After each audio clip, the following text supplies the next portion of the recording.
안녕하세요. 저는 55세 여자입니다. 너무 억울한 일이 생겨 이렇게 사연을 보내게 됩니다. 몇십 년을 알고 지낸 시아주버님네 부부가 알고 보니 짐승만도 못한 인간들이었어요. 저는 남편과 같이 제조업 공장을 운영하고 있었어요. 플라스틱을 만드는 공장을 하는데 업체에서 주문한 플라스틱 용기나 제품을 만들고 있죠. 이 공장을 하기까지 남편과 함께 정말 수도 없이 많은 좌절을 맛봤어요. 저나 남편이나 워낙 밑바닥부터 일을 시작을 했고 몸으로 부딪혀서 여기까지 오게 된 거였거든요. 남편은 공장 직원으로만 10여 년 넘게 일을 했고 공장장이 된 후로 저와 같이 공장을 인수받아 일을 했어요.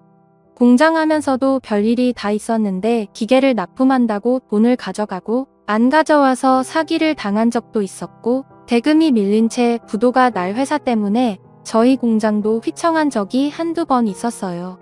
그렇게 몇 번의 고비를 겪고 나서 인건비라도 아껴보겠다며 저도 같이 공장에 나갔고 명절을 제외한 나머지는 매일같이 공장으로 출근을 해서 살다시피 했습니다. 주변에 같이 일하시는 분들도 다르지 저희 부부한테 어쩜 그렇게 열심히 사냐고 했어요. 그 정도로 악착같이 살았습니다. 이렇게 살다 보니 또 그만큼의 보상도 뒤따르더라고요. 지하 월세방에서 살던 내 식구가 큰 평수는 아니지만 32평대 아파트에서 살게 되었고 두 딸들 대학까지 다 보낼 수 있었어요. 그래도 아직까지 애들 생각하면 마음이 아픈 게 저희 부부는 돈 번다고 매일같이 공장에 나가 있었으니 제대로 같이 시간을 보낸 적도 없었어요. 딸 둘이서 알아서 다 밥 차려 먹고 설거지 해놓고 그랬죠. 그렇게 저희 공장이 어느 정도 자리를 잡혔을 때 남편의 형인 아주버님이 저희한테 일을 같이 좀 하자고 하시는 겁니다. 이 아주버님으로 말할 것 같으면 평생을 저희한테 손을 벌리고 사신 분이세요. 맨날 사업한다고 돈 좀 빌려달라 해놓고 돈도 안 갚으시고 장사한다고 돈 좀 빌려달라고 하면 1년도 안 돼서 다 말아먹으시는 분이셨죠.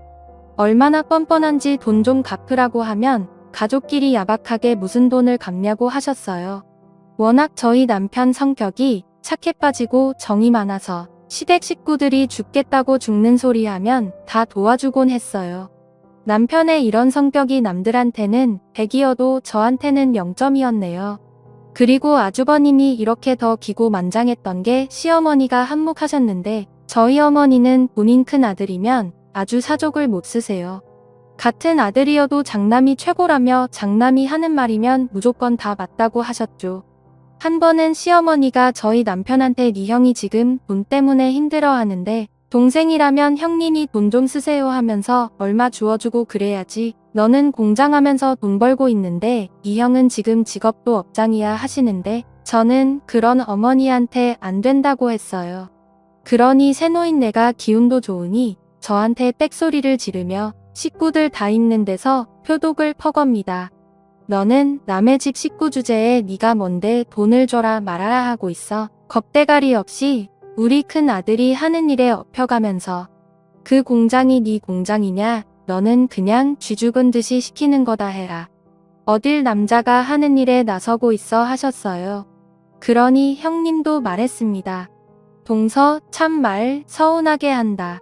아니 공장하면서 돈 좀 벌었다 이거야 뭐야 지금 우리 애들 아빠 직업 없다고 무시해. 대단한 게 하는 것도 아니고 그깟 공장하면서 사람이 한결같아야지 참속 보인다 하시는데 근데 저도 그런 형님한테 그럼 형님이랑 아주버님은 사람이 한결같으셔서 그동안 저희한테 빌려간 돈 한결같이 안 갚고 계시는 거세요.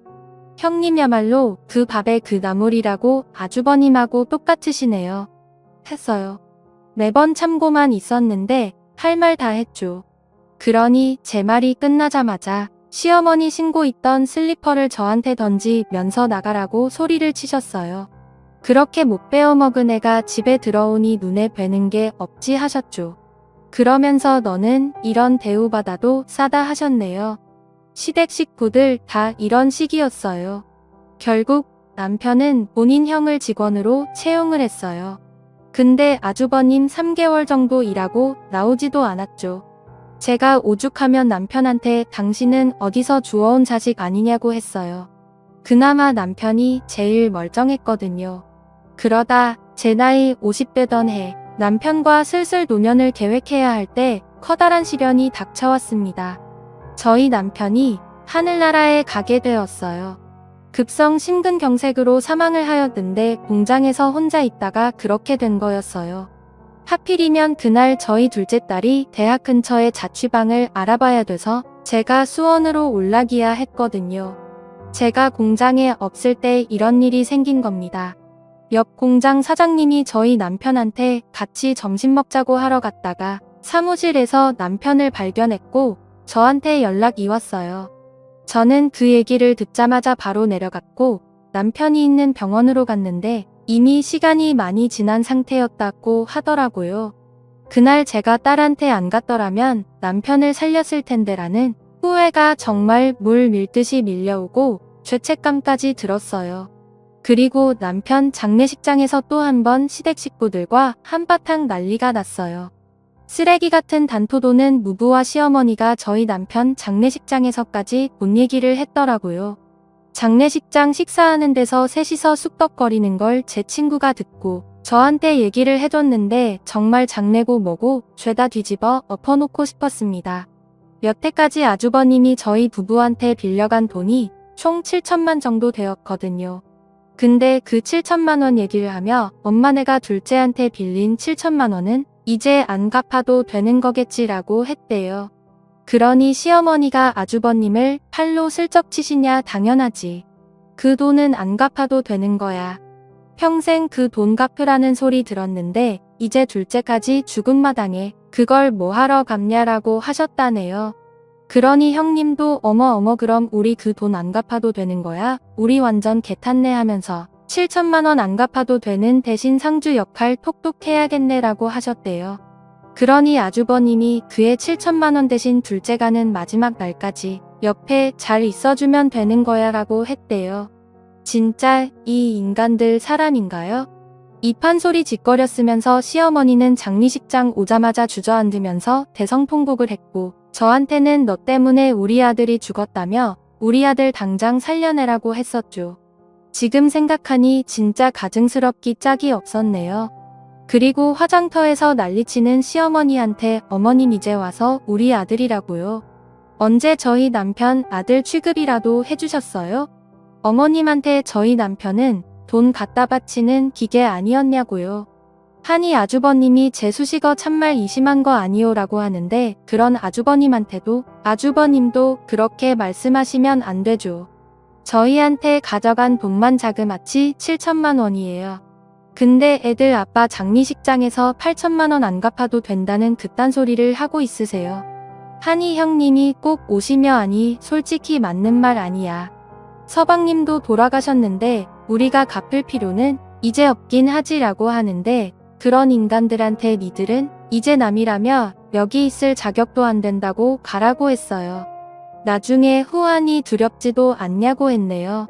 그러니 아주버님이 본인 식구들 이랑 시어머니 데리고 가다고요. 남편이 하늘나라 가서까지 이런 대우를 받는 게 너무 안쓰러웠어요. 그렇게 남편의 장례가 끝나고 저는 공장도 못 나가고 집에만 있었어요. 저희가 발주받은 물건은 옆 공장 사장님한테 남겼고요. 그렇게 2주 정도 지났을까요?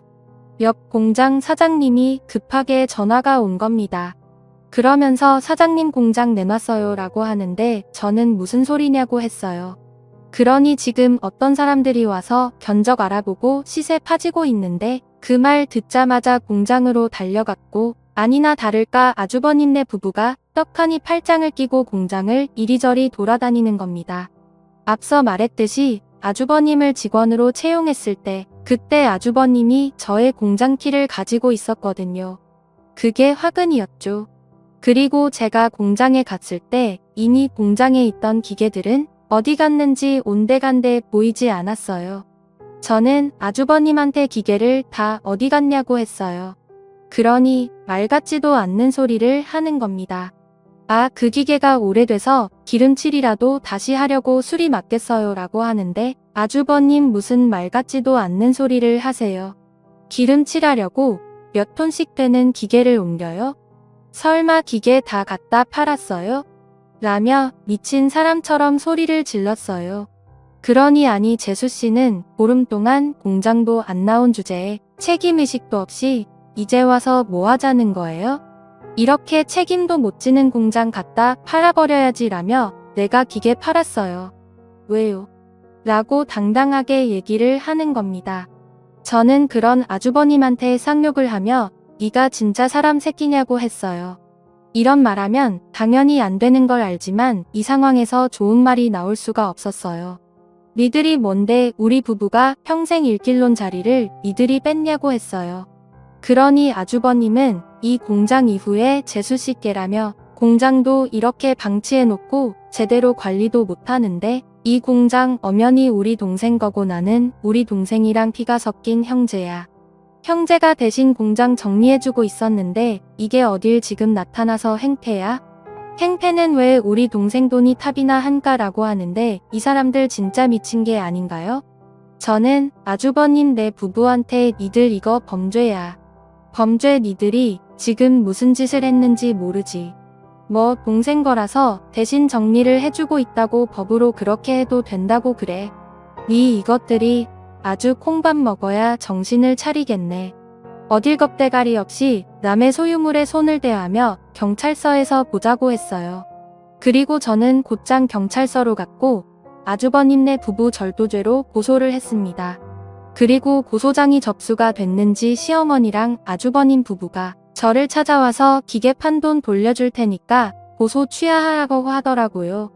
고소 취하 안 하면 우리도 가만히 안 있을 거라고 협박까지 하는데 저는 그런 인간 말종들한테 아이고 무서워라. 이젠 협박까지 하세요. 가만히 안 있으면 어쩔 건데요?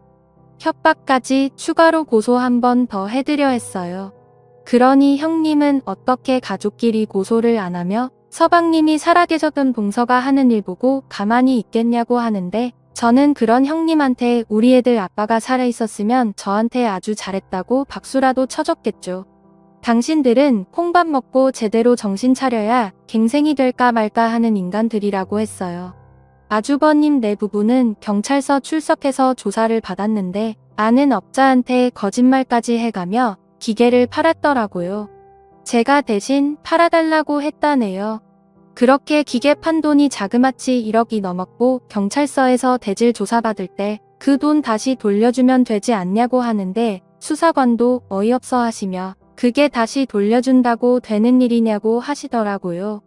이 정도로 무식한 사람들이에요. 설마 제가 고소까지 할 줄은 몰랐다고 하네요. 저는 고소 취하할 생각 없고 끝까지 간다고 했어요. 하늘에 있는 저의 남편 생각해서라도 이렇게 하는 게 맞는 것 같아요.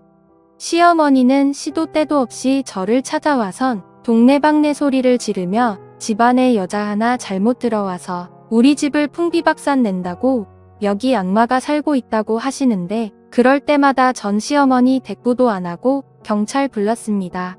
그리고 시어머니한테도 지금 잘못했다고 한 번만 용서해달라고 하기도 모자랄 판국에 어머님이 이럴수록 어머님 큰아들은 더 공겸에 빠지는 거예요.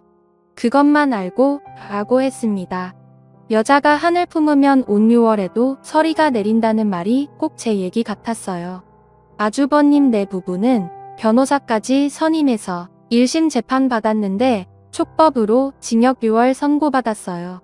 아주버님 내 변호사는 계속 저한테 합의 요구하지만 저는 항소까지 할 예정입니다. 작년에 남편 보내고 아주버님 내 부부 고소까지 정말 많이 일들이 있었는데요. 죄를 저질렀으며 그에 맞는 마땅한 벌을 받아야 된다고 생각을 하고 끝까지 가려고 합니다. 제가 너무 하셨다고 하는 분들도 계시겠지만 저처럼 억울한 일을 당하게 되면 이렇게 독하게 되더라고요. 이렇게 글을 쓰게 된 이유도 저처럼 억울한 일들 당하지 않으셨으면 하는 마음으로 사연을 남깁니다. 제 푸념 같은 긴 사연 들어주고 읽어주셔서 감사하고요. 다들 건강 유의하시길 바랍니다. 감사합니다.